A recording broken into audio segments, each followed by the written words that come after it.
시청자 여러분 안녕하십니까? 상쾌한 아침입니다. 문재인 대통령이 5.18이라는 가게에 독재자 프레임이라고 하는 새로운 상품을 내놨다가 본전도 못 찾고 있습니다. 독재자 프레임이 부메랑이 돼서 그의 얼굴을 강타하고 있습니다. 문재인 좌파 정권은 단순히 이번 5.18 이 행사 때문이 아니라 내년 4월 총선에 이 한국당과 우파를 몰아붙이기 위해서 독재자 프레임, 독재자 후예라는 프레임을 내놨다고 저는 판단을 합니다. 자, 그런데 결론적으로 판단을 하면 우파에게 결코 불리한 프레임이 아니다. 우파가 정면으로 치고 나가서 문재인의 급소를 찔러대면 문재인이 오히려 비틀거릴 것이다 라는 생각을 저는 하고 있습니다. 황교안 대표가 적절하게 대응을 잘 하고 있습니다. 문재인의 급소를 찔러대고 있습니다. 황교안 대표가 어제 인천 자유공원 메가더 동상에 헌화를 하면서 또 하여튼 이 5.18 독재자 후예 프레임에 대해서 그가 얘기한 3단 논법 비슷한 얘기를 제가 자세하게 다시 소개해 드리겠습니다. 1번 황교안 대표는 이렇게 얘기했습니다. 진짜 독재자의 후예는 김정은 아니냐. 세습 독재자 아니냐. 자, 2번 문 대통령에게 요구한다. 그런 김정은에게 독재자의 후예라고 말씀해달라. 3번 봐라. 당신이 진짜 독재자의 후예인 김정은에게 말 한마디 못하니 세상이 당신더러 김정은의 대변인이라고 얘기하는 것 아니냐.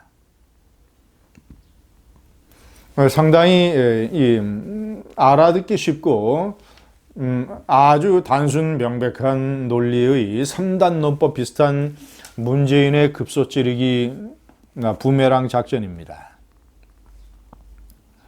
문재인이 가장 아파하는 것. 북한에 대놓고 이 탄도미사일을 단도미사일이라고 얘기하는 것. 미사일 탄두에 무슨 식칼이라도 꽂혀 있습니까? 단도미사일. 단거리 미사일을 단도미사일이라고 얘기했다는데, 그러면 장거리 미사일은 장도미사일입니까? 미사일의 장도를 축하해 줘야 됩니까? 장거리 대륙간 탄도미사일은 장도미사일. 문재인의 어법에 따르면. 단거리 미사일은 단도미사일. 중거리 미사일은 중도미사일. 장도미사일은 미국으로 날아가는 이 미사일의 장도를 축하해 주고 문재인이. 중도미사일은 북한이 쏴대는 미사일은 좌파 정권의 미사일이 아니라 중도미사일이고, 단도미사일은 북한이 실험한 이스칸데르 단거미사일은 우리에게 위협이 되고 있는 이 핵폭탄 미사일이 아니라 미사일 탄두에 단도가 꼽혀있는, 식칼이 과도가 꼽혀있는 단도미사일. 북한의 미사일을 탄도미사일을 단도미사일이라고 불러야 되는 문재인. 북한을 주적이라고 얘기하지 못하는 문재인.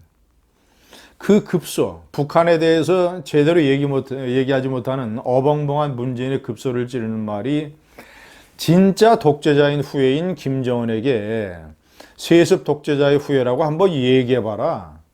북한이 주적이라고 얘기해봐라. 탄도미사일이 탄도미사일이라고 얘기해봐라 라고 하는 것이 급소 찌르기 전략의 핵심이라고 할 수 있습니다. 죽어도 못하니까. 문재인으로서는 죽어도 못하니까.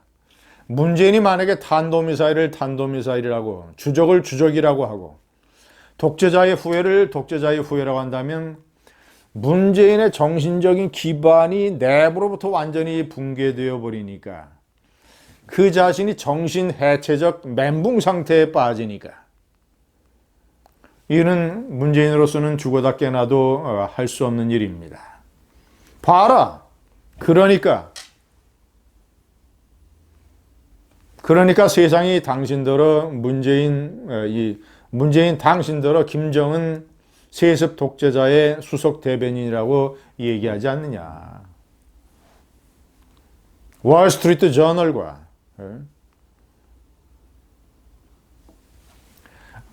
나경원 원내대표가 얘기하는 것이 무엇이 틀렸는가?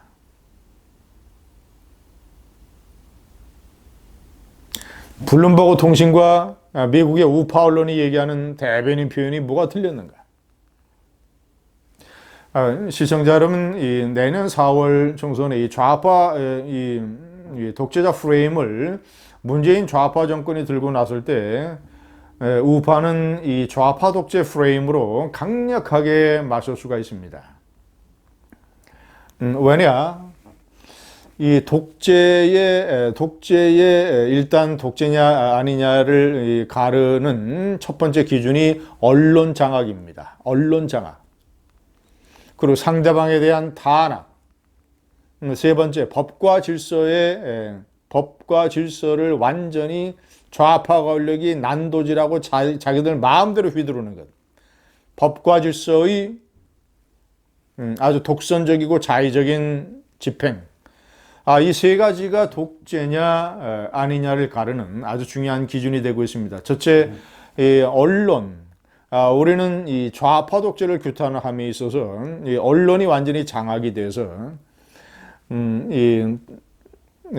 국민의 눈과 귀를 가리고 있다. 이런 점을 집중적으로 부각시키면 되는 것이고, 법과 질서는 자신들의 정치적인 경쟁자, 과거 정권의 봉직자들에게는 거의 정치 보복적 칼을 휘두르면서 자신들의 주요 지지 기반인 민노총, 전교조, 언론노조, 좌파 시민단체, 이런 단체들에게는 철저하게 법으로 보호해주는 손석희, 김기식, 손혜원, 피우진,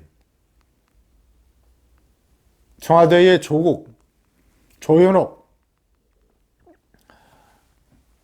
이런 좌파 정권의 주요 이 행동대에 대해서는 법으로 철저하게 이를 보호해주는 이런 좌파 독재 프레임을 집중적으로 공격을 하면 우리는 충분히 프레임 정국을 이겨나갈 수가 있습니다. 문재인 좌파 정권을 좌파 독재의 급소로 공격을 하는 것도 중요하지만 저들이 항상 내세우는 이 우파 독재, 과거 독재 정권, 과거 권위주의 정권, 이것에 대한 공격에 대한 철저한 방어와 나름대로의 옹호 논리도 대단히 중요하다고 하겠습니다. 특히 문재인이가 이 독재자 후의 프레임을 내거는 것은 20대, 30대, 40대 젊은 유권자를 겨냥한 측면이 강합니다. 왜냐, 20대, 30대, 40대들은 전교조의 편향적인 교육을 받아서 완전히 이승만, 박정희 시절을 독재 시절이라는 프레임의 상당 부분 침잠해 있기 때문에 이 프레임을 이용을 하는 것 아니겠습니까? 그래서 우파에게 필요한 것은 좌파 독재의 급소를 공격하는 것도 중요하지만 과거 이승만, 박정희 시절에 대한 강력한 옹호, 특히 박정희 대통령의 애국 독재의 후예. 봐라, 우파는 애국 독재의 후예다. 그러나 너희 좌파는, 문재인을 포함한 너희 좌파는 김정은이의 망국 독재의 수석 대변인들이다. 박정희 대통령은 제가 여러 번 말씀드렸습니다만 20대, 30대에게 박정희 대통령의 이 강력한 집권, 5.16, 법률적으로는 쿠데타입니다만은 5.16, 쿠데타로 태어나서 혁명으로 죽은 5.16, 그리고 박정희 대통령의 강력한 이 국가 통제적 통치를 20대, 30대, 40대에게 설명을 하는 아주 가장 단순한 논리. 자, 너희들 잘할 때도 다 차이가 있다. 만약에 가난한 집에서 태어난 이 학생이 성공하기 위해서는 부잣집에서 태어난 이 학생과 다르게 생활해야 된다. 중고등학교 다닐 때 가난한 집에서 태어난 학생은 자기 자신의 욕망을 접어야 된다. 예를 들어서 뭐 여자친구하고 영화관에 가서 데이트를 하고 방학 되면 친구들하고 국내외로 놀러 다니고 무슨 이 K-팝 콘서트에 따라 다니고 이런 식으로 부잣집 아들 딸들이 하는 식으로 했다가는 너희는 인생에서 성공하지 못한다. 욕망을 줄이고 이성과의 데이트도 억제하고 영화관에 갈 욕심도 줄이고 친구들하고 어울려서 빵집 돌아다니고 이런 여행하고 이런 욕망을 다 줄이고 너 자신에게 계엄령을 내려야 된다. 새벽부터 도시락 2개, 3개 싸가서 도서관에서 하루 종일 머리띠를 싸매고 공부를 하는 모든 청소년기의 욕망을 줄일 만큼 줄일 수 있을 만큼 줄이고 해서 너는 좋은 대학교 가고 너는 인생에서 성공을 할 수 있고 자기 자신에게 인생의 계엄령을 내리는 것. 부잣집 아니라 가난한 집 아들. 박정희 대통령 시절의 1960년대, 70년대, 80년대 초까지 대한민국은 다른 나라에 비하면 가난한 집에서 태어난 학생이었다. 그래서 스스로 내린 계엄령이 박정희 대통령의 5.16 군사혁명이요. 박정희 대통령의 아주 강력한 국가 통제적 정치였다. 인권을 잠깐 유보하자. 서양의 이 말 떠들기 좋아하는 사람들, 이 좌파들이 얘기하는 무슨 민주주의도 잠깐 유보하자. 인권과 민주주의를 잠깐 유보하고 그저 경제개발과 반공과 국가안보에 매진해보자. 그래서 나중에 국가가 부강하게 됐을 때 복지도 챙기고 북한을 자유민주주의 흡수통일로 가지고 가고 이런 식의 경략적인 국가 경영이 박정희의 경영이었고 이것은 성공을 했고 연평균 경제성장률 9% 내외 문재인의 마이너스 0.3%. 박정희의 애국 독재가 지금 너희들이 편안한 나라에서 이렇게 편안하게 공부할 수 있는 환경을 만들어줬다. 문재인의 망국 좌파 독재가 너희들의 미래를 망칠 것이다. 이런 논리로 가져가면 20대, 30대, 40대에게도 문재인의 독재자 프레임이 문재인의 급소로 작용을 할 수가 있습니다. 감사합니다.